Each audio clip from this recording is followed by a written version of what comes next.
Hello everyone, स्वागत है आप सभी का यूट्यूब सहेली चैनल पे। फ्रेंड्स, अगर आप कंसीव करना चाह रहे हैं, अगर आप बेबी प्लान कर रहे हैं तो आपके लिए बेहद ज़रूरी है ये जानना कि आप पहले से क्या तैयारी करें, ताकि आपको कंसीव करने के बाद में किसी तरह की मुश्किल का सामना ना करना पड़े। क्योंकि बहुत सारी महिलाओं को अर्ली प्रेगनेंसी में मिसकैरेज का सामना करना पड़ता है।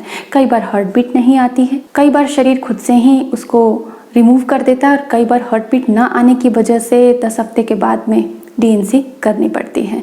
तो ऐसी कंडीशन आपके साथ ना हो, इसीलिए आप पहले से ही पुख्ता तैयारी कर लें। और इस वीडियो में मैं इन्हीं चीज़ों को आपके साथ डिस्कस करूंगी कि अपने एग को किस तरह से ठीक किया जा सकता है और कौन कौन से ऐसे कारण होते हैं जिसकी वजह से बच्चे में हार्ट बीट नहीं आती है।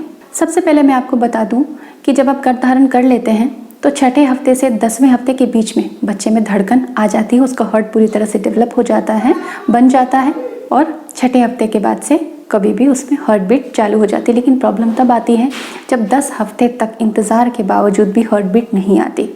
अब ऐसी कंडीशन में कई चीज़ें होती हैं। कई बार हमको सैक दिखता है, उसमें फीटस पोल नहीं नज़र आता, कुछ भी अंदर मालूम नहीं पड़ता।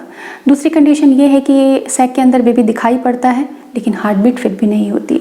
तीसरी कंडीशन ये होती है कि सैक होता है, सैक के अंदर बेबी होता है और उसकी हार्ट बीट आ भी जाती है लेकिन बाद में ख़त्म हो जाती है। तो ये सारी कंडीशन का एक ही रीज़न है, उसको मैं आगे एक्सप्लेन करूँगी कि इस वजह से ये प्रॉब्लम आपको फेस करनी पड़ती है। लेकिन थोड़ी सी तैयारी आप पहले से करें, प्रयास करें तो संभवतः इसको दूर किया जा सकता है, इससे बचा जा सकता है। फ्रेंड्स, इसका सबसे प्रमुख रीज़न है वो है क्रोमोसोमल इशू, जो कि जेनेटिक प्रॉब्लम होती है।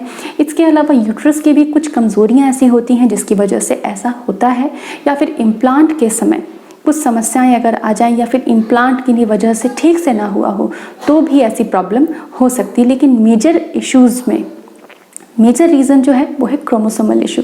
अब क्रोमोसोमल इशू को जो साइंटिफिक मैटर है उसको मैं बहुत ही सरल भाषा में आपको समझाऊंगी कि जब महिला के या पुरुष के शरीर में एग या स्पर्म बनते हैं तो व्यक्ति के मनुष्य के अंदर 23 जोड़ी गुणसूत्र होते हैं, यानी कि 23 जोड़ी यानी कि 46 गुणसूत्र होते हैं। तो आधे आधे हो जाते हैं, स्पर्म और एग में 23 गुणसूत्र आते हैं, 46 की बजाय आधे आधे गुणसूत्र आते हैं। क्योंकि जब एग और स्पर्म मिल जाएंगे तो दोनों के योग से वापस से अगली पीढ़ी में टोटल 23 जोड़ी गुणसूत्र यानी कि 46 गुणसूत्र बन जाएंगे। ओके, लेकिन जब ये सेल डिवीज़न होता है उस समय किसी भी तरह की एरर आ जाने से ये गुणसूत्र अगर एग में ट्रांसफ़र होते समय 23 से 22 हो गए या 24 हो गए, या स्पर्म में 23 से 22 या 24 हो जाते हैं तो एरर आ जाता है।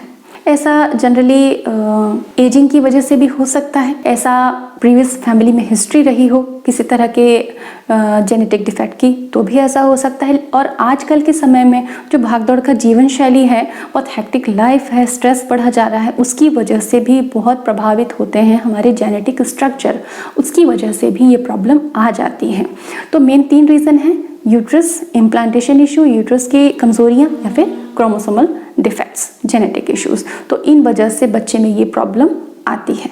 अगर आप 35 ईयर्स के बाद में कंसीव करने की तैयारी कर रहे हैं, प्लान कर रहे हैं, तो अपनी एग क्वालिटी को बढ़ाने के लिए, उसको इम्प्रूव करने के लिए, स्पर्म की क्वालिटी को बढ़ाने और इम्प्रूव करने के लिए मेरे वीडियोस को ज़रूर देखें। Wheat grass juice, fig and resin tip, ये बहुत इंपॉर्टेंट है। इतना अच्छा न्यूट्रिशन होता है इन चीज़ों में।